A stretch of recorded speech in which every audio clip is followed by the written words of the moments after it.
ನಾನಿದಿನ ಮಾತನಾಡುವಂತಹ ದೈವಿಕ ಸಂದೇಶ ಇಕ್ಕಟ್ಟಿನಿಂದ ವಿಶಾಲ ಸ್ಥಳಕ್ಕೆ ನಡೆಸುವಂತ ಸೃಷ್ಟಿಕರ್ತ. ಇಕ್ಕಟ್ಟಿನಿಂದ ವಿಶಾಲ ಸ್ಥಳಕ್ಕೆ ನಡೆಸುವ ದೇವರು ನಿನ್ನ ದೇವರಾಗಿದ್ದಾರೆ. ಇಷ್ಟ ಸಾರಿ ನಮ್ಮ ಜೀವಿತಗಳಲ್ಲಿ ಅನೇಕ ಇಕ್ಕಟ್ಟುಗಳಲ್ಲಿ ನಾವು ಹಾದು ಹೋಗ್ತೇವೆ. ಅನೇಕ ಇಕ್ಕಟ್ಟಿನ ಪರಿಸ್ಥಿತಿಯಲ್ಲಿ ನಾವು ಹಾದು ಹೋಗ್ತೇವೆ. ಅನೇಕ ಇಕ್ಕಟ್ಟುಗಳಲ್ಲಿ ಜೀವಿಸ್ತೇವೆ. ಆ ಇಕ್ಕಟ್ಟು ಒಂದು ವೇಳೆ ಹಣದ ಸಮಸ್ಯೆ ಇರಬಹುದು, ಇಕ್ಕಟ್ಟು ಒಂದು ವೇಳೆ ಅನಾರೋಗ್ಯ ಇರಬಹುದು, ಇಕ್ಕಟ್ಟು ಒಂದು ವೇಳೆ ನಮ್ಮ ಬದುಕಿನಲ್ಲಿ ಬರುವಂತಹ ಸವಾಲುಗಳು ಇರಬಹುದು, ಇಕ್ಕಟ್ಟು ಒಂದು ವೇಳೆ ನಮ್ಮ ಜೀವಿತದಲ್ಲಿ ಬರುವಂತ ಅನೇಕ ತೊಂದರೆಗಳು, ಸಂಕಟಗಳು, ಅಡ್ಡಿಗಳು, ಇವೆಲ್ಲವುಗಳ ಮಧ್ಯದಲ್ಲಿ ನಾವು ಇಕ್ಕಟ್ಟಿನಲ್ಲಿ ಸಿಲುಕಿರ್ತೇವೆ. ದೇವರ ವಾಕ್ಯದಲ್ಲಿ ಯೋಬನು ಬರೆದ ಪತ್ರಕ್ಕೆ 36ನೇ ಅಧ್ಯಾಯ 16ನೇ ವಚನ ಈ ರೀತಿಯಾಗಿ ಬಂದಿದೆ. ಇದೇ ಮೇರೆಗೆ ನಿನ್ನನ್ನೂ ಕಷ್ಟದೊಳಗಿಂದ ತಪ್ಪಿಸಿ ಇಕ್ಕಟ್ಟಿಲ್ಲದ ವಿಶಾಲ ಸ್ಥಳಕ್ಕೆ ಬರಮಾಡಬೇಕೆಂಬುದು, ನಿನ್ನ ಮೇಜಿನ ಆಹಾರಗಳು ತುಪ್ಪದಿಂದ ತುಂಬಿರಬೇಕೆಂಬುದು ಆತನ ಉದ್ದೇಶ. ಇದೇ ಮೇರೆಗೆ ನಿನ್ನನ್ನು ಕಷ್ಟದೊಳಗಿಂದ ತಪ್ಪಿಸಿ. ಪ್ರಿಯ ಸಹೋದರ ಸಹೋದರಿ, ಭಕ್ತನಾದಂತ ಯೋಬನು ದೇವರಲ್ಲಿ ಭಯಭಕ್ತಿಯುಳ್ಳವನಾಗಿದ್ದಾನೆ. ಭಕ್ತನಾದಂತ ಯೋಬನು ದೇವರಿಗೆ ಮೆಚ್ಚುಗೆಯಾಗಿ ನಡೀತಾ ಇದ್ದಾನೆ. ಭಕ್ತನಾದಂತ ಯೋಬನು ದೇವರ ಸಮಕ್ಷಮದಲ್ಲಿ ಜೀವಿಸ್ತಾ ಇದ್ದಾನೆ. ಭಕ್ತನಾದಂತ ಯೋಬನು ದೇವರಿಗೆ ಇಷ್ಟಪೂರ್ವಕವಾಗಿ ನಡೀತಾ ಇದ್ದ. ಕೆಟ್ಟದನ್ನ ತೊರೆಯುತ್ತಾ ದೀನ ಮನಸ್ಥಿತಿಯಿಂದ ದೇವರಿಗೆ ಮೆಚ್ಚುಗೆಯಾಗಿ ಬದುಕ್ತಾ ಇದ್ದ. ಇಂತಹ ಯೋಬನಿಗೆ ಸಂಕಷ್ಟ ಎದುರಾಯಿತು.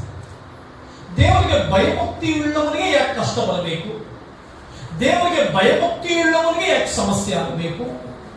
ದೇವರಿಗೆ ಭಯಭಕ್ತಿಯುಳ್ಳವನಿಗೆ ಯಾಕೆ ಹಿಂಸೆ ಆಗಬೇಕು? ದೇವರಿಗೆ ಭಯಭಕ್ತಿಯುಳ್ಳವನಿಗೆ ಮಾತ್ರವೇ ಯಾಕೆ ಸಂಕಟಗಳು, ಶ್ರಮೆಗಳು ಬರಬೇಕು?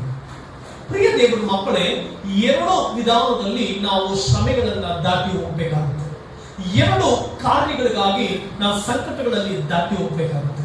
ಒಂದು, ಕೆಲವು ಸಾರಿ ನಾವು ದೇವರ ಪ್ರಸನ್ನತೆಯನ್ನು ಬಿಟ್ಟು ದೂರ ಓಡಿದಾಗ, ದೇವರ ಮಹಿಮೆಯನ್ನು ಬಿಟ್ಟು ದೂರ ಓಡಿದಾಗ, ದೇವರ ಸಾನ್ನಿಧ್ಯವನ್ನು ಬಿಟ್ಟು ದೂರ ಓಡಿದಾಗ, ದೇವರ ವಾಕ್ಯಕ್ಕೆ ವಿರುದ್ಧವಾಗಿ ನಡೆಯುವಾಗ ಶ್ರಮೆಗಳು, ಸಂಕಟಗಳು, ಅನಾರೋಗ್ಯಗಳು, ಸಮಸ್ಯೆಗಳು ಬರ್ತವೆ. ಆಗ ನಾವು ಪಶ್ಚಾತ್ತಾಪ ಹೊಂದಿ ದೇವರ ಕಡೆ ಬರಬೇಕು. ಬಾಲಾಕನು ಬಿಲಾಮನನ್ನ ಇಸ್ರಾಯೇಲರನ್ನ ಶಪಿಸುವುದಕ್ಕಾಗಿ ಕರೀತಾನೆ. ಇಸ್ರಾಯೇಲರನ್ನ ಶಪಿಸುವಂತದ್ದು ದೇವರ ಚಿತ್ತವಾ? ಇಸ್ರಾಯೇಲರನ್ನ ಶಪಿಸುವಂತದ್ದು ದೇವರ ಉದ್ದೇಶವಾ? ಇಲ್ಲ. ಬಿಲಾಮನ ಏನ್ ಮಾಡಬೇಕಾಗಿತ್ತು?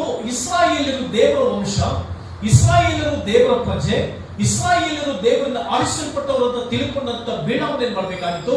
ದೇವರ ಸಮ್ಮುಖಕ್ಕೆ ಹೋಗುವುದಕ್ಕಿಂತ ಬಾಲಾಕನಿಗೆ ಡೈರೆಕ್ಟ್ ಆಗಿ ಹೇಳ್ಬೇಕಾಯ್ತು, ಬಾಲಾಕ, ಈ ಇಸ್ರಾಯೇಲರು ದೇವರಿಂದ ಆಶೀರ್ವದಿಸಲ್ಪಟ್ಟವರು, ನಾನು ಅವರನ್ನ ಶಪಿಸ್ಲಿಕ್ಕೆ ಆಗಲ್ಲ ಅಂತ ಹೇಳಿ ಕಳಿಸ್ಬೇಕಾಗಿತ್ತು.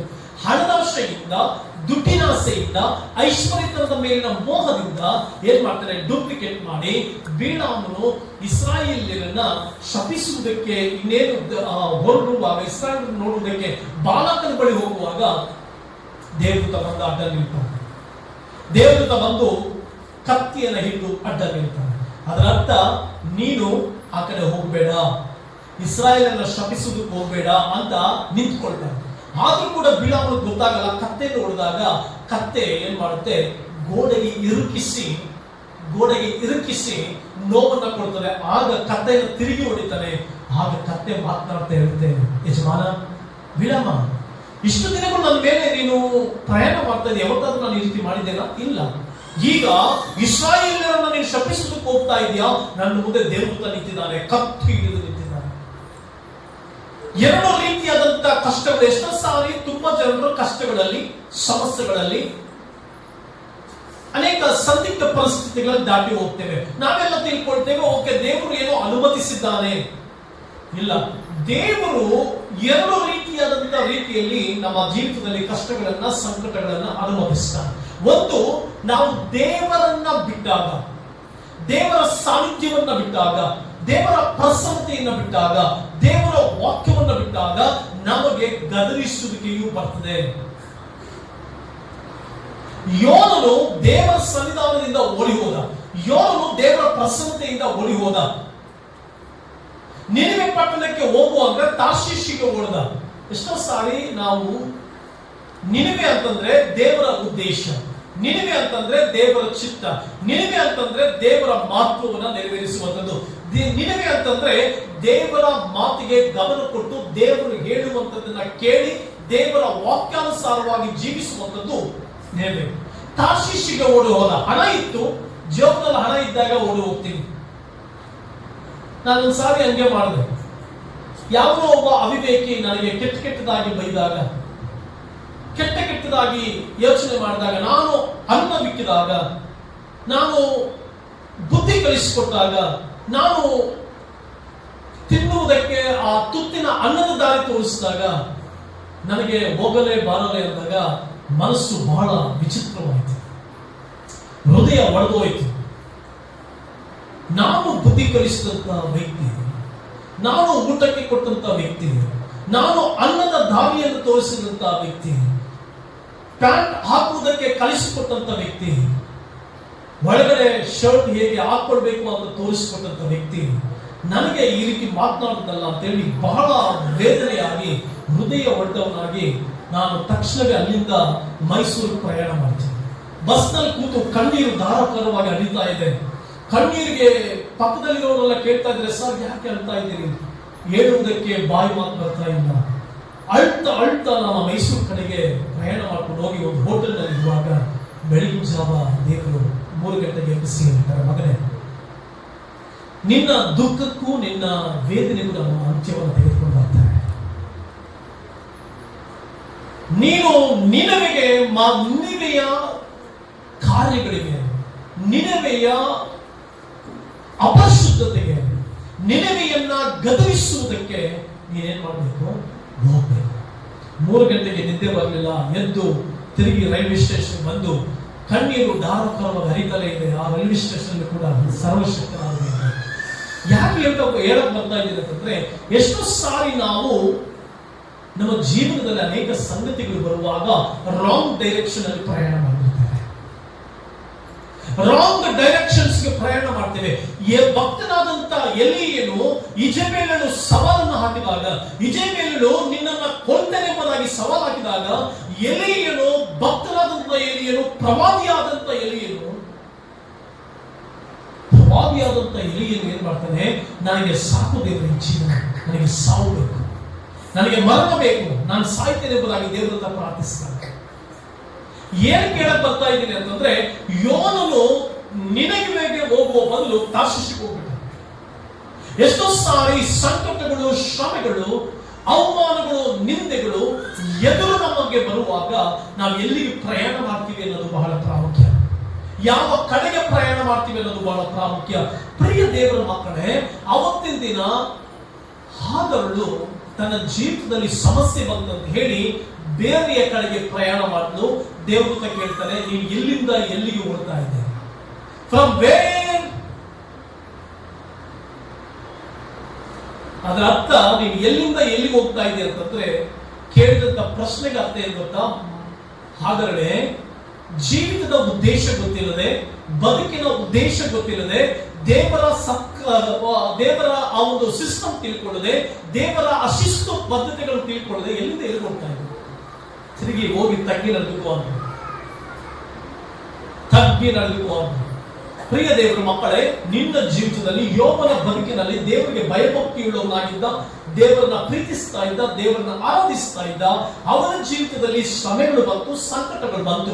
ಅವನು ದೇವರ ಭಯಭಕ್ತಿಯಿಂದ ಶ್ರಮೆಗಳು ಬಂತು. ಅದಕ್ಕೆ ನಾನು 2 ರೀತಿಯಾದಂತಹ ಶ್ರಮೆಗಳ ಬಗ್ಗೆ ಮಾತನಾಡ್ತಾ ಇದ್ದೇನೆ. ಒಂದು, ನಾವು ದೇವರ ವಾಕ್ಯಕ್ಕೆ ವಿರುದ್ಧವಾಗಿ ನಡೆಯುವಾಗ, ದೇವರ ಪ್ರಸನ್ನತೆಯನ್ನು ಬಿಟ್ಟು ಜೀವಿಸುವಾಗ, ದೇವರಿಗೆ ಇಷ್ಟವಿಲ್ಲದ ಕಾರ್ಯಗಳು ಮಾಡುವಾಗ, ದೇವರಿಗೆ ಇಷ್ಟವಿಲ್ಲದಂತ ಅವಿಧೇಯತೆಯಲ್ಲಿ ಬದುಕುವಾಗ, ದೇವರಿಗೆ ಇಷ್ಟ ಇಲ್ಲದಂತ ಅಠವಾರಿತನಗಳಲ್ಲಿ ಬದುಕುವಾಗ, ದೇವರು ನಮಗೆ ಕೆಲವು ಕಟ್ಟಿಡೋಪಾದಿಲ್ಲ ಮುಂದೆ ಹೇಳ್ತಾರೆ.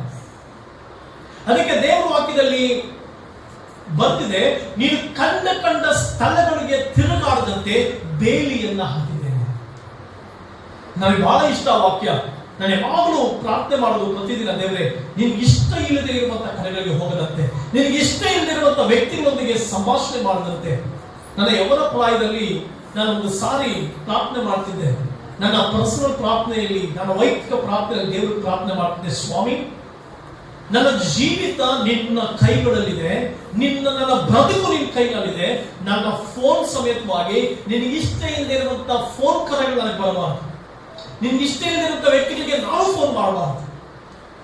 ನನ್ನ ಜೊತೆ ಇದ್ದಂಥವರು ಆ ಸಂದರ್ಭದಲ್ಲಿ ಹಾಸ್ಯ ಮಾಡ್ತಿದ್ರು, ತಮಾಷೆ ಮಾಡಿದ್ರು, ಅಂತ ಹಾಸ್ಯ ಮಾಡಿದ್ರು.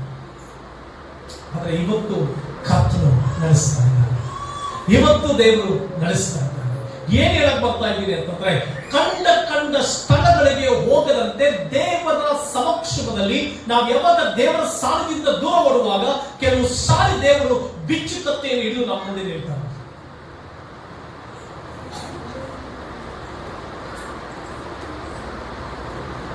ದೇವರು ನಮಗೆ ಲಗಾಮನ ಹಾಕ್ತಾರೆ. ಪ್ರಿಯ ಸಹೋದರ ಸಹೋದರಿ, ನಿನ್ನ ಜೀವಿತದಲ್ಲಿ ದೇವರಿಗೆ ಭಯಭಕ್ತಿ, ದೇವರಿಗೆ ಪರಿಶುದ್ಧವಾಗಿ ನಡೆಯುವಂತ ಜೀವಿತ. ನಾವ್ಯಾರು ಕೂಡ ಪರ್ಫೆಕ್ಟ್ ಅಲ್ಲ, ನಾವ್ಯಾರು ಕೂಡ ಸಂಪೂರ್ಣ ಸಮರ್ಥರಲ್ಲ. ನಾವು ಪಾಪಿಗಳಿಗೆ ಪಾಪಿಗಳು, ದ್ರೋಹಿಗಳಲ್ಲಿ ದ್ರೋಹಿಗಳು. ಅವರ ಕೃಪೆಯಿಂದ ಇವತ್ತು ನಾವು ಬದುಕಿ ಬಂದಿದ್ದೇವೆ. ಆದ್ದರಿಂದ ಎಲ್ಲಾ ಕಷ್ಟಗಳು ಕೂಡ, ಎಲ್ಲಾ ತೊಂದರೆಗಳು ಕೂಡ ನಮ್ಮ ಒಳ್ಳೆಯದು ಅಂತ ಅನ್ಕೊಳ್ಬಾರ್ದು. ಎರಡು ರೀತಿಯಾದಂತ ಕಷ್ಟಗಳು, ಸಮಸ್ಯೆಗಳು ಬರುತ್ತೆ. ಅದನ್ನು ವಿಮರ್ಶೆ ಮಾಡಬೇಕು. ಇದು ನನ್ನ ಅವಿಧೇಯತೆಯಿಂದ ಬಂತ, ಇದು ನಾನು ದೇವರ ವಾಕ್ಯಕ್ಕೆ ವಿರುದ್ಧವಾಗಿ ನಡೆದ್ರಿಂದ ಬಂತ. ಒಂದು ವೇಳೆ ದೇವರು ನಿನ್ನ ಜೀವಿತದಲ್ಲಿ ಒಂದು ಅನಾರೋಗ್ಯವನ್ನು, ಒಂದು ಸಂಕಟವನ್ನು, ಒಂದು ನೋವನ್ನು ಅನುಮತಿಸ್ತಾ ಇದ್ದಾನೆ ಅಂತಂದ್ರೆ ಅದರ ಅರ್ಥ ಎರಡು ಕಾರಣಗಳಿಗೆ. ಒಂದು, ನಿನ್ನ ಅವಿಧೇಯನಾಗಿದ್ರೆ ಅವಿಧೇಯತೆಯಿಂದ ವಿಧೇಯತೆ ಕಡೆಗೆ ತಿರುಗಿಕೊಳ್ಳುವುದಕ್ಕಾಗಿ. ಇಲ್ಲ, ನೀನು ವಿಧೇಯತೆ ಉಳ್ಳವನಾಗಿ ದೇವರಿಗೆ ಮೆಚ್ಚುಗೆಯಾಗಿ ಬದುಕ್ತಾ ಇದ್ರೆ ಕಷ್ಟಗಳನ್ನು ಅನುಮತಿಸುವಾಗ ನಿನಗೆ ಏಳಿಗೆ. ಅವಿಧೇಯತೆಯಿಂದ, ಅಕ್ರಮದಿಂದ ಕೂಡಿದಂತ ಬದುಕಿನಲ್ಲಿ ಜೀವಿಸುವಾಗ ದೇವರು ಕೆಲವು ಸಾರಿ ನಮಗೆ ಕೆಲವು ಸಂಗತಿಗಳನ್ನ ಅನುಭವಿಸ್ತಾರೆ. ಅವಾಗ ನಾವು ಯೋಚಿಸಿ, ನಾನು ಯಾವ್ದ್ರಲ್ಲಿ ಸರಿಯಾಗಬೇಕು, ನಾನು ಯಾವ್ದ್ರಲ್ಲಿ ನೆಟ್ಟಿಗೆ ನಡಿಬೇಕು, ಅದ್ರಲ್ಲಿ ನೆಟ್ಟಿಗೆ ನಡಿಬೇಕು. ನನ್ನ ಮಾತುಗಳು ಸರಿ ಇಲ್ಲ ಅಂದ್ರೆ ಮಾತು ಸರಿ ಮಾಡ್ಕೊಳ್ಬೇಕು. ಇನ್ನೊಂದು ಕಡೆ ನಾನು ಕರೆಕ್ಟ್ ಆಗಿ ವಾಕ್ಯದ ಪ್ರಕಾರ ನಡೀತಾ ಇದ್ರೆ ಕೆಲವು ಸಮಸ್ಯೆಗಳು, ಕೆಲವು ಸಂಕಟಗಳು, ಕೆಲವು ತೊಂದರೆಗಳು ಬರುವಾಗ ಓಕೆ, ಇದು ದೇವರು ಜವಾಬ್ದಾರಿಕೆಯನ್ನು ತೆಗೆದುಕೊಳ್ತಾನೆ, ದೇವರು ಜವಾಬ್ದಾರಿಕೆಯನ್ನು ನಡೆಸ್ತಾನೆ, ದೇವರು ಇದನ್ನ ನಡೆಸುವುದಕ್ಕೆ ಶಕ್ತನಾಗಿದ್ದಾನೆ. ನನ್ನ ಉದ್ಧಾರ ದೇವರಿಂದ, ನನ್ನ ಆಶೀರ್ವಾದ ದೇವರಿಂದ ಅಂತ ಹೇಳಿ ಸ್ತುತಿ ಮಾಡುತ್ತಾ ದೇವರೊಂದಿಗೆ ಹೋಗ. ಅದು ಇವತ್ತು ನಿನ್ನ ಕಷ್ಟಕ್ಕೆ ಏನು ಕಾರಣ? ದೇವರು ನಿನ್ನನ್ನು ಮೇಲೆತ್ತುವುದಕ್ಕಾಗಿ ಅನುಮತಿಸ್ತಾ ಇದ್ದಾನ, ಇಲ್ಲ ನಿನಗೆ ಬುದ್ಧಿ ಕಲಿಸುವುದಕ್ಕಾಗಿ ಅನುಮತಿಸ್ತಾ ಇದ್ದಾನ? ದೇವರು ನಿನ್ನನ್ನು ಸಿಂಹಾಸನದ ಮೇಲೆ ಕುಳ್ಳಿರಿಸುವುದಕ್ಕಾಗಿ ಅನುಮತಿಸ್ತಾ ಇದ್ದಾನ, ಇಲ್ಲ ನಿನ್ನ ಜೀವಿತವನ್ನು ಕರೆಕ್ಟ್ ಮಾಡುವುದಕ್ಕಾಗಿ ಅನುಮತಿಸ್ತಾ ಇದ್ದಾನ? The correction is very important in Christian life. Correction ನ ಕ್ರೌನ್ ಯಾರು? ಎಜುಕೇಶನ್ ಮಾಡುವಾಗ ನಿನ್ನ ಎಜುಕೇಶನ್ ಅಲ್ಲಿ ಜ್ಞಾನ ಕಡಿಮೆ ಆಗ್ತಾ ಇದೆ.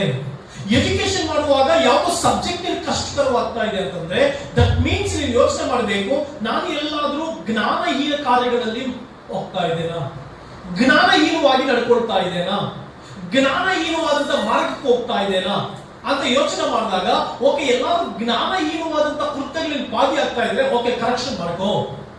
ಇಲ್ಲ, ದೇವರು ನಿನ್ನಲ್ಲಿ ತಾನು ಮಹಿಮೆ ಹೊಂದುವುದಕ್ಕಾಗಿ, ದೇವರು ನಿನ್ನ ಮೂಲಕ ಮಹಿಮೆ ಹೊಂದುವುದಕ್ಕಾಗಿ ಕಾರ್ಯ ಮಾಡುವುದಾದ್ರೆ ದೇವರ ಹತ್ರ ಪ್ರಾರ್ಥಿಸಿ ವಿಶೇಷವಾದ ಜ್ಞಾನ ಪಡೆದುಕೊಂಡು ಅದ್ಭುತವಾದ ಜೀವನವನ್ನು ಜೀವಿಸ್ತಾರೆ. ನಾವು ಓದಿದ್ದು ಕನ್ನಡ ಮೀಡಿಯಂ ಸ್ಕೂಲ್. ಇವತ್ತು ದೇಶದಾದ್ಯಂತ ಪ್ರಯಾಣ ಮಾಡ್ತಾ ಇದ್ದೇನೆ, ಕಾರಣ ದೇವರು. ಅನೇಕ ಹಿರಿಯ ವ್ಯಕ್ತಿಗಳೊಂದಿಗೆ, ಅನೇಕ ಉನ್ನತ ಪದವಿಯಲ್ಲಿರುವಂತಹ ವ್ಯಕ್ತಿಗಳೊಂದಿಗೆ ಸಂಭಾಷಣೆ ಮಾಡ್ತಾ ಇದ್ದೇವೆ. ಕಾರಣ ದೇವರು, ಕಾರಣ ಸೃಷ್ಟಿಕರ್ತ, ಕಾರಣ ಅವರ ಜ್ಞಾನ, ಅವರ ವಿವೇಕ.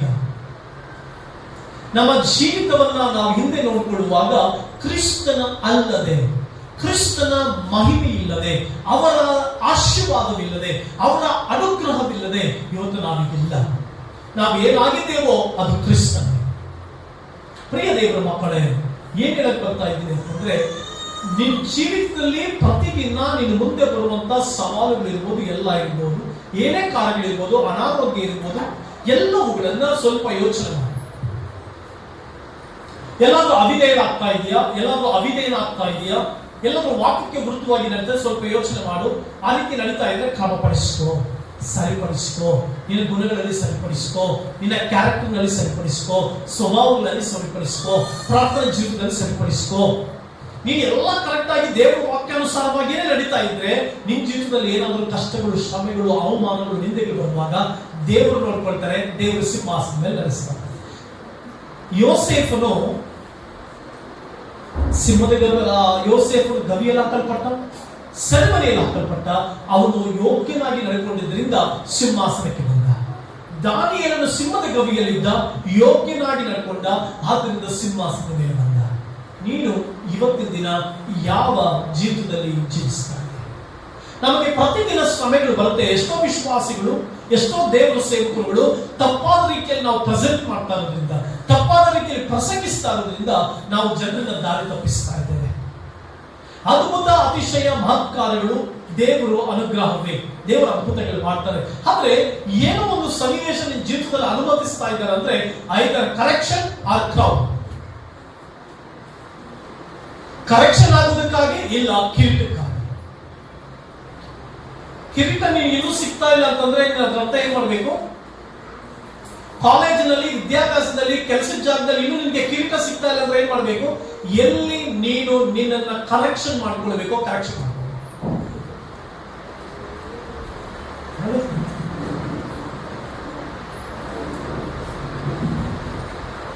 ನಮ್ಮನ್ನ ಸರಿಪಡಿಸಿಕೊಳ್ಳಬೇಕಾದ ಸ್ಥಳದಲ್ಲಿ ನಾವು ಸರಿಪಡಿಸಿಕೊಳ್ಳಬೇಕು. ಕುಟುಂಬದಲ್ಲಿ ಸರಿಪಡಿಸಿಕೊಳ್ಳಬೇಕಾದ ಸ್ಥಳದಲ್ಲಿ ಸರಿಪಡಿಸಿಕೊಳ್ಳಬೇಕು. ಕೆಲಸ ಕಾರ್ಯಗಳಲ್ಲಿ ಯಾವುದನ್ನ ಸರಿಪಡಿಸಿಕೊಳ್ಬೇಕು ಅದನ್ನು ಸರಿಪಡಿಸಿಕೊಳ್ಬೇಕು. ನೀನು ಇನ್ನೂ ಕ್ರೌನ್ ಸಿಗ್ತಾ ಇಲ್ಲ, ಕಿರೀಟ ಸಿಗ್ತಾ ಇಲ್ಲ, ಕಿರೀಟದ ಆಶೀರ್ವಾದಗಳು ಸಿಗ್ತಾ ಇಲ್ಲ ಅಂತಂದ್ರೆ ದಟ್ ಮೀನ್ಸ್ ಎಲ್ಲೋ ಕರೆಕ್ಷನ್ ಆಗ್ಬೇಕು. ಕರೆಕ್ಷನ್ ಆದ್ರೆ ಕನ್ಸ್ಟ್ರಕ್ಟ್ ಆಗ್ತೀಯಾ, ಕನ್ಸ್ಟ್ರಕ್ಟ್ ಆದ್ರೆ ಕ್ರೌನ್ ನಿಂದ. Correction, construction and crown, the triangle is very important. ಯವನಸ್ಥನೇ triangle is very important. Which triangle? Correction, construction, crown. ಇನ್ನು ನಿಮ್ಗೆ ಅರ್ಥ ಆಗೋ ರೀತಿ ಹೇಳ್ತೀನಿ. ಕನ್ಸ್ಟ್ರಕ್ಷನ್, ಕರೆಕ್ಷನ್ ಮಾಡ್ಕೋ, ಕನ್ಸ್ಟ್ರಕ್ಟ್ ಆಗ್ತೀಯಾ, ಕನ್ಸ್ಟ್ರಕ್ಟ್ ಆದ್ರೆ ಕ್ರೌನ್ ನಿಂದಾಗಿ ಮಾಡ್ಕೋ. ಉತ್ತಮ ಸ್ಥಾನದಲ್ಲಿ ಜೀವಿಸ್ತೀಯ, ಉನ್ನತ ಬದುಕಿನಲ್ಲಿ ಜೀವಿಸ್ತೀಯ, ಉನ್ನತ ಆಶೀರ್ವಾದಗಳಲ್ಲಿ ಬದುಕ್ತೀಯ.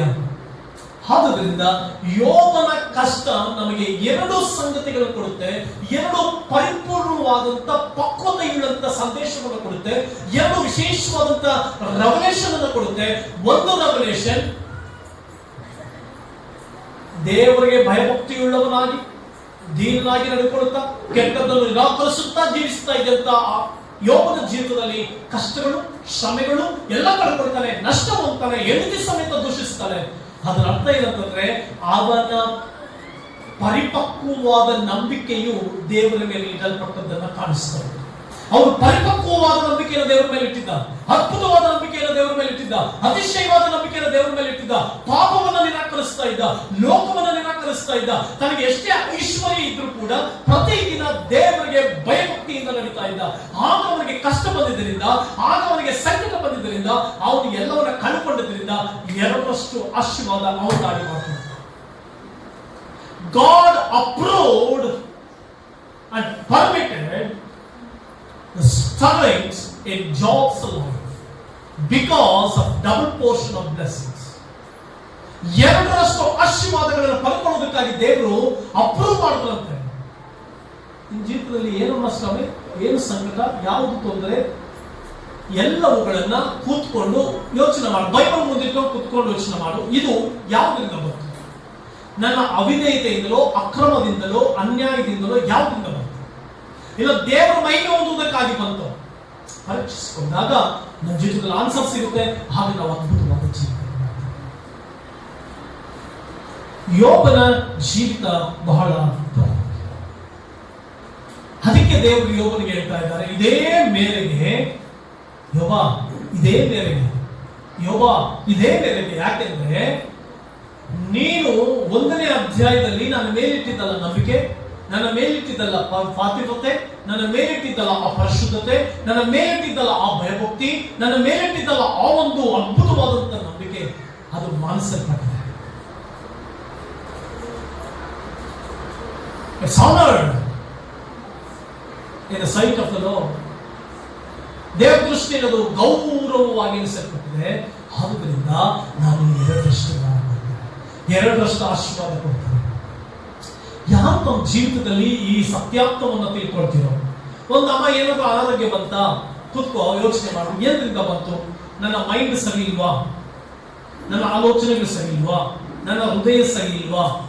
ಅಷ್ಟು ಮನುಷ್ಯ ಒಳಗಡೆ ಸರಿ ಹೋಗ್ಬಿಟ್ರೆ ಹೊರಗಡೆ ಆಟೋಮೆಟಿಕ್ ಸರಿ.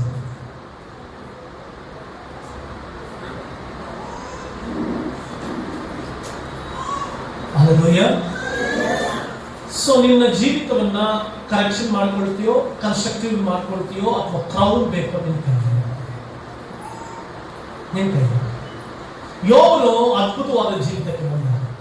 ಅವನ ಕಷ್ಟದ ಮೂಲಕವಾಗಿ ನಾವು 2 ಪಾಠಗಳನ್ನ ಕಲ್ತೀವಿ. ಒಂದು, ದೇವರು ನಾವು ಅವಿಧೇಯರಾಗಿ ನಡೆಯುವಾಗ ದೇವರು ವಾಕ್ಯಕ್ಕೆ ವಿರುದ್ಧವಾಗಿ ತನ್ನ ಮಕ್ಕಳು ತಾನು ಪ್ರೀತಿಸ್ತಾನೆ. ತಪ್ಪಾದ ದಾರಿಗೆ ಹೋಗಕ್ಕೆ ಇಷ್ಟ ಇಲ್ಲ.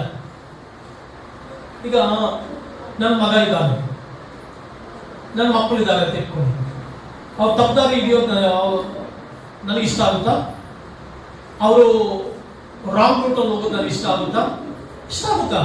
ನಿಮ್ಮ ಮಕ್ಕಳು ತಪ್ಪಾದ ದಾರಿಯಲ್ಲಿ ಹೋಗೋಕೆ ಇಷ್ಟಪಡ್ತೀರಾ? ಇಲ್ಲ. ಯಾಕೆ?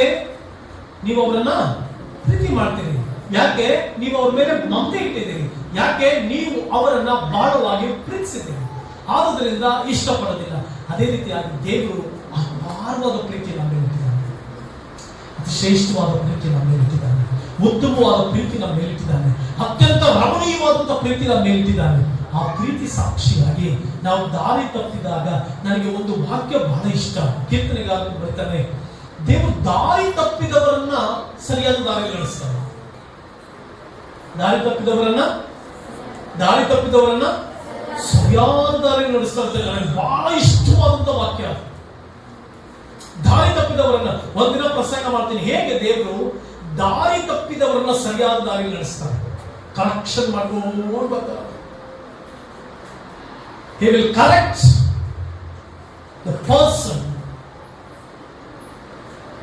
ನೀನ್ ತಪ್ಪಾದ ದಾರಿ ಹೋಗ್ತಾ ಇದ್ರೆ ಒಂದು ನಿಲ್ಲಿಸ್ಕೋ, ನೀನ್ ದೇವರು ನಿನ್ ಜೊತೆಗೆ ಇದ್ದಾನೆ, ನಿನ್ನೊಂದಿಗಿದ್ದಾನೆ, ನಿನ್ನ ಕರೆಕ್ಷನ್ ಮಾಡ್ಕೊಂಡು ನಡೆಸ್ಕೊಂಡು ಬರ್ತಾನೆ. ಅದ್ಭುತವಾದಂತಹ ತಂದೆ ಆತನು ಕೈ ಹಿಡಿದು ಒಳ್ಳೆ ದಾರಿ ನಡೆಸ್ತಾರೆ. ದಾರಿ ತಪ್ಪಿದವರನ್ನ ಸರಿಯಾದ ದಾರಿಯಲ್ಲಿ ನಡೆಸ್ತಾರಂತೆ ಅವರು. ಸೊ ಪ್ರಿಯ ಸಹೋದರ ಸಹೋದರಿ, ನಿನ್ನ ಕಷ್ಟಕ್ಕೆ ಸಂಕಟಕ್ಕೆ ಯಾವುದು ಕಾರಣ? ಯೋಬನು ದೇವರಲ್ಲಿ ಭಯಭಕ್ತಿ ಉಳ್ಳವನಾಗಿದ್ದರಿಂದ ಕಷ್ಟ ಬಂತು, ನಷ್ಟ ಉಂಟಾಯಿತು. ಅವನು ಅಭಿವೃದ್ಧಿಯಾಗಿ ಉನ್ನತ ಸ್ಥಾನಕ್ಕೆ ಏರಿಸಲ್ಪಟ್ಟು 2ರಷ್ಟು ಆಶೀರ್ವಾದ ಹೊಂದಿದ್ದಾನೆ. ದಾವೀದನು ದಾರಿ ತಪ್ಪಿದಾಗ, ದಾವೀದನು ಊರಿಯನ ಹೆಂಡತಿಯಾದ ಬೆತ್ಷೆಬೆಯಲ್ಲಿ ವ್ಯಭಿಚಾರವನ್ನು ಮಾಡಿದಾಗ, ದಾರಿ ತಪ್ಪಿದಾಗ ಶಿಕ್ಷಣಕ್ಕೆ ದೇವರು ನಡೆಸಿದ. ಶಿಕ್ಷಣ ಪಡಿಸಿದ ದಾವೀದನನ್ನ ಗದರಿಸಿ, ಎಚ್ಚರಿಸಿ, ಸರಿಪಡಿಸಿ ತಿರುಗಿ ಸಿಂಹಾಸನದ ಮೇಲೆ ಕರ್ಕೊಂಡು ಕೂರಿಸ್ತಾರೆ. ಇದು ನನ್ನ ದೇವರ ಕಾರ್ಯ. ಇವತ್ತು ನೀನು ನಿನ್ನ ಜೀವಿತದಲ್ಲಿ ಯೋಚನೆ ಮಾಡಿ, ಯಾವುದು ನಿನ್ ಜೀವಿತ, ಯಾವ್ದು ನಿನ್ ಬದುಕು? ಐದರ್ ಅವಿಧೇಯತೆಯಿಂದಿದ್ರೆ ವಿಧೇಯತೆ ಕಡೆಗೆ ಬಾ, ಹಠಮಾರಿತನದಲ್ಲಿದ್ರೆ ಬದಲಾಯಿಸ್ಕೋ, ಗುಣಗಳಲ್ಲಿ ತಪ್ಪಿದ್ರೆ ಬದಲಾಯಿಸ್ಕೋ, ಮಾತ್ರವಲ್ಲ ಸ್ವಭಾವಗಳಲ್ಲಿ ಚೇಂಜ್ ಆಗಿದ್ರೆ ಬದಲಾಯಿಸ್ಕೋ. ಇಲ್ಲ, ನೀವು ಕರೆಕ್ಟ್ ಆಗಿ ನಡ್ಕೊಂಡು ಹೋಗ್ತಾ ಇದ್ರೆ ನಿನ್ ಜೀವಿತದಲ್ಲಿ ಶ್ರಮೆಗಳು ಬಂದ್ರೆ ಯೋಚನೆ ಮಾಡಬೇಡ, ಬರೀ ಸ್ತೋತ್ರ. ನೀವು ಬೈಬಲ್ ಪ್ರಕಾರ ನಡ್ಕೊಂಡು ಹೋಗ್ತಿದ್ರೆ ಕಷ್ಟ ಶ್ರಮೆಗಳು ಬಂದಾಗ ಚಿಂತೆ ಮಾಡಬೇಡ, ಸಂಕಟ ಪಡಬೇಡ, ದೇವರಿಗೆ ಸ್ತೋತ್ರ ಮಾಡು. ದೇವರು ತಕ್ಕ ಸಮಯದಲ್ಲಿ ನಿನ್ನ ಮೇಲೆ ತೆಗೆದುಕೊಂಡ್ಬರ್ತಾರೆ, ತಕ್ಕ ಸಮಯದಲ್ಲಿ ನಿನ್ನ ಅಭಿವೃದ್ಧಿ ಪಡಿಸ್ತಾರೆ, ತಕ್ಕ ಸಮಯದಲ್ಲಿ ನಿನ್ನ ಆಶೀರ್ವಾದ ಮಾಡ್ತಾರೆ, ತಕ್ಕ ಸಮಯದಲ್ಲಿ ನಿನ್ನ ಕುಟುಂಬವನ್ನು ಸರಿಪಡಿಸ್ತಾರೆ, ತಕ್ಕ ಸಮಯದಲ್ಲಿ. ಹೇಳ್ತೀನಿ, ತಕ್ಕ ಸಮಯ, ತಕ್ಕ ಸಮಯ. The right time. ತಕ್ಕ ಸಮಯ ಯಾವಾಗಮ್ಮ? ತುಂಬಾ ಜನ ಹೇಳ್ತಾರೆ ತಕ್ಕ ಸಮಯ ಯಾವಾಗ, ರೈಟ್ ಟೈಮ್ ಯಾವಾಗ? ಅದೇ ಸತ್ಯವೇದದಲ್ಲಿ ಬರ್ತಿದೆ, ಕರ್ತನ ಹಸ್ತದ ಕೈ ಕೆಳಗಡೆ ನಿಮ್ಮನ್ನು ತಗ್ಗಿಸಿಕೊಳ್ಳಿರಿ, ಆಗಲಾತನು ನಿಮ್ಮನ್ನು ತಕ್ಕ ಕಾಲದಲ್ಲಿ ಮೇಲಕ್ಕೆ ತರುವನು. ತಕ್ಕ ಕಾಲ ಯಾವಾಗ? ದೇವರು ಯಾವಾಗಪ್ಪ ನನಗೆ ತಕ್ಕ ಕಾಲ, ಯಾವಾಗಪ್ಪ ನಾನು ಮನೆ ಕಟ್ಟೋದು, ಯಾವಾಗಪ್ಪ ನಾನು ತಗ್ಗಿಸ್ಕೋ. ಕುಯುಕ್ತಿಗಳನ್ನ ಉಪಯೋಗಿಸಿಕೊಂಡು ಅಭಿವೃದ್ಧಿಯಾಗುವುದನ್ನು ನೋಡಿ ಉರಿಗೊಳ್ಳಬೇಡ. ಶಾಂತನಾಗಿ ದೇವರ ಸನ್ನಿಧಾನದಲ್ಲಿ ಕಾದಿರು. ಉರಿಗೊಳ್ತಾ ಇದೆಯಾ? ಮನೆಯಲ್ಲಿ ಅವ್ರು ನೋಡಿ ಹಿಂಗ್ ಕಟ್ತಾ ಇದ್ದಾರೆ, ಇವ್ರು ಹಿಂಗ್ ಕಟ್ತಾ ಇದ್ದಾರೆ, ಅವ್ರು ತಗೊಂಡ್ರು, ಇವ್ರಿಗೆ ತಗೊಂಡ್ರು, ಅವ್ರು ಹಿಂಗ್ ಮಾಡಿದ್ರು, ನೀನೇನ್ ಮಾಡ್ದೆ? ತಾಳ್ಮೆಯಿಂದ ಕಾದಿರೋ, ತಕ್ಕ ಸಮಯದಲ್ಲಿ ನಿನ್ ಮೇಲಕ್ಕೆ ಬರಲಿ. ಕಾದುಕೊಂಡಿರೋ ತಕ್ಕ ಕಾಲದಲ್ಲಿ ನಿನಗೆ ಆರೋಗ್ಯ ಉಂಟಾಗುವುದು, ಕಾದುಕೊಂಡಿರೋ ತಕ್ಕ ಕಾಲದಲ್ಲಿ ಅಭಿವೃದ್ಧಿ ಆಗುವುದು, ತಕ್ಕ ಕಾಲದಲ್ಲಿ ಸಮೃದ್ಧಿ. ಹಲ್ಲೆಲೂಯಾ. ಕರ್ತನ ಹಸ್ತದ ಕೆಳಗಡೆ ನಿಮ್ಮನ್ನು ತಗ್ಗಿಸಿಕೊಳ್ಳಿರಿ, ಆಗಲಾತನು ನಿಮ್ಮನ್ನು ಮೇಲಕ್ಕೆ ತರುವನು. ಆಗಲಾತನು ನಿಮ್ಮನ್ನು ಮೇಲಕ್ಕೆ ತರುವನು. ಪ್ರಿಯ ದೇವರ ಮಕ್ಕಳೇ, ತಕ್ಕ ಕಾಲ ಯಾವಾಗ ಅಂತಂದ್ರೆ ತಗ್ಗಿಸ್ಕೊಳ್ಳೋದು ಬಹಳ ಕಷ್ಟ ಅಲ್ಲ? ಬಹಳ ಕಷ್ಟ ತಗ್ಗಿಸ್ಕೊಳ್ಳೋದು. ಅದಕ್ಕೆ ನಾವು ತಕ್ಕ ಕಾಲದಲ್ಲಿ ಮೇಲೆ ಕೊಡ್ತಾರೆ. ತಗ್ಗಿಸ್ಕೋ, ತಕ್ಕ ಕಾಲದಲ್ಲಿ ಮೇಲೆ ಕೊಡ್ತಾರೆ. ದ್ವೇಷಿಸುವವನು ದ್ವೇಷಿಸಲಿ. ನನ್ನ ಒಬ್ಬ ವ್ಯಕ್ತಿ ಇದ್ದಾನೆ, ಬಹಳಷ್ಟು ದ್ವೇಷಿಸ್ತಾ ಇದ್ದಾನೆ. ಅವನು ದೇವರ ಸೇವಕನೆಂದು ಹೇಳಿಕೊಂಡು ಎಷ್ಟು ಮಟ್ಟಕ್ಕೆ ದ್ವೇಷಿಸ್ತಾ ಇದ್ದಾನೆ ಅಂದ್ರೆ, ಕಂಡ ಕಡೆಗಳಲ್ಲಿ ನಾನು ಹೆಸರು ಕೆಡಿಸೋದಕ್ಕೆ ಪ್ರಯತ್ನಿಸ್ತೇನೆ. ಈಗಲೂ ಕೂಡ, ಈಗ ಸಂದವರೆಗೂ ಕೂಡ ನಾನು ಯಾರಿಗೊಬ್ರಿಗೆ ಹೇಳಿದೆ, ಲೆಟ್ ಹಿಮ್ ಡು ಇಟ್. ಅಷ್ಟು ತೀಕ್ಷ್ಣವಾಗಿ ದ್ವೇಷಿಸಲಿಕ್ಕೆ ಕಾರಣವಾದರೂ ಏನು? ನಾನು ಹೇಳಿದೆ, ದ್ವೇಷಿಸುವವನು ದ್ವೇಷಿಸಲಿ, ಉರಿಗೊಳ್ಳುವವನು ಉರಿಗೊಳ್ಳಲಿ, ಅವಮಾನಿಸುವವನು ಅವಮಾನಿಸಲಿ, ನಿಂದಿಸುವವನು ನಿಂದಿಸಲಿ, ಬಟ್ ಬಿ ಸ್ಟಿಲ್. ಕಾದುಕೊಂಡಿರೋ ದೇವರಿಗಾಗಿ, ಕಾದುಕೊಂಡಿರೋ ರಕ್ಷಕನಿಗಾಗಿ, ಕಾದುಕೊಂಡಿರೋ ನನ್ನ ಸೃಷ್ಟಿಕರ್ತನಿಗಾಗಿ ತಾಳ್ಮೆಯಿಂದ ಕಾದಿರೋ. ತಾಳ್ಮೆಗೆ ಮಹಾಪ್ರತಿಫಲ ಉಂಟು. ಹಲ್ಲೆಲೂಯಾ. ನಿನ್ನ ತಾಳ್ಮೆಗೆ ಮಹಾಪ್ರತಿಫಲ ಉಂಟು. ದೊಡ್ಡ ಸ್ಥಿತಿಗೆ ಬರಬೇಕಾ, ದೊಡ್ಡ ಆಶೀರ್ವಾದಗಳಲ್ಲಿ ಆಗ್ಬೇಕಾ, ನೀನು ತಗ್ಗಿಸ್ಕೊ. ಆಗ ದೇವರು ನಿನ್ನ ಆಶೀರ್ವದಿಸ್ತಾನೆ. ಕೆಲಸದ ಜಾಗದಲ್ಲಿ ತಗ್ಗಿಸ್ಕೋ ಸಹೋದರಿ ಸಹೋದರ. ಯಾವ ಏನಂದ್ರು ಅಂತೇಳಿ ನೀನು ಬಾಯಿ ಬಿಚ್ಚಿದ್ರೆ, ತಗ್ಗಿಸ್ಕೊಂಡು ಹೋದ್ರೆ ನಥಿಂಗ್ ವಿಲ್ ಹ್ಯಾಪನ್. ಕೆಲಸ ಜಾಗದಲ್ಲಿ ನೀನು ದೇವರು ನಂಬಿರ್ತೀಯ, ದೇವರು ನಂಬದೇ ಇರುವಂತವ್ರು ಏನೋ ಅಂತಾರೆ, ಅದಕ್ಕೆ ಬೇಸರ ಮಾಡ್ಕೊಂಡ್ರೆ ತಗ್ಗಿಸಿಕೊಳ್ಳುವವನು ಹೆಚ್ಚಿಸಲ್ಪಡುವವನು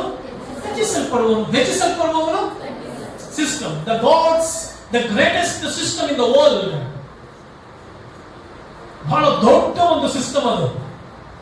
ತಗ್ಗಿಸ್ಕೊಂಡ್ರೆ, ಹೆಚ್ಚಿಸ್ಕೊಂಡ್ರೆ ಎಂತ ಸಿಸ್ಟಮ್ ನೋಡಿ, ದೇವರ ಪ್ರಿನ್ಸಿಪಲ್ ನೋಡಿ ಹೆಂಗಿದೆ. ತಗ್ಗಿಸುವ ಹೆಚ್ಚಿಸಲ್ಪಡ್ತೀಯ, ಹೆಚ್ಚಿಸ್ಕೊಂಡ್ರೆ. ಸೊ ಹಾಗಾಗಿ ನಿನ್ನ ಜೀವಿತದಲ್ಲಿ ಏನೇ ಸಿಚುವೇಶನ್ಸ್ ಬಂದರೂ ಕೂಡ ಎರಡು ಕಾರಣಗಳನ್ನು ಮುಂದಿಟ್ಕೋ, ಎರಡು ಕಾರಣಗಳನ್ನು ದೃಷ್ಟಿಸುವ. ಇದು ಯಾವುದರಿಂದ ನಿನ್ನ ಜೀವಿತದಲ್ಲಿ ಬಂತು? ನಿನ್ನ ಅವಿಧೇಯತೆಯಿಂದ ಅಂದ್ರೆ, ನಿನ್ನ ಕರೆಕ್ಷನ್ ಮಾಡ್ಕೊಳ್ಳೋ ಆಗಿದ್ರೆ, ನೀನು ಎಲ್ಲಿ ಸರಿಪಡಿಸ್ಕೊಳ್ಬೇಕೋ ಸರಿಪಡಿಸ್ಕೊ. ನೀ ಸರಿಪಡಿಸ್ಕೊಂಡ ಮೇಲೆಯೂ ಕೂಡ ಕಷ್ಟಗಳು ಬರ್ತಾ ಇದೆ ಅಂತಂದ್ರೆ, ಅದರ ಅರ್ಥ ದೇವರನ್ನ ಉನ್ನತ ಸ್ಥಾನಕ್ಕೆ ಏರಿಸುವುದಕ್ಕಾಗಿ ತೀರ್ಮಾನ ತಗೊಂಡಿದ್ದಾನೆ. ಅದ್ಭುತವಾದ ಸ್ಥಾನಕ್ಕೆ ಹೋಗಿ ನಿಲ್ಲಿಸುವುದಕ್ಕೆ ತೀರ್ಮಾನ ತಗೊಂಡಿದ್ದಾನೆ. ಫೈನಾನ್ಷಿಯಲ್ ಕಷ್ಟಪಡ್ತಾ ಇದೆಯಾ, ಹಣದಲ್ಲಿ ಕಷ್ಟಪಡ್ತಾ ಇದೆಯಾ, ಹಣವನ್ನ ಹೇಗೆ ಉಪಯೋಗಿಸಿಕೊಳ್ಬೇಕಾದ್ರೂ ಕಲಿ. ನನ್ನ ಜೀವಿತದಲ್ಲಿ ದೇವರು ಅನೇಕ ಪಾಠಗಳು ಕಲಿಸಿದೆ. ನನ್ನ ಹಣವನ್ನ ಹೇಗೆ ಉಪಯೋಗಿಸಿಕೊಳ್ಬೇಕನ್ನೋಂತ ಆ ಸಿಸ್ಟಮ್ನ, ದೇವರ ಸಿಸ್ಟಮ್ನ ಕಲಿತಾ ಇದ್ದೀನಿ.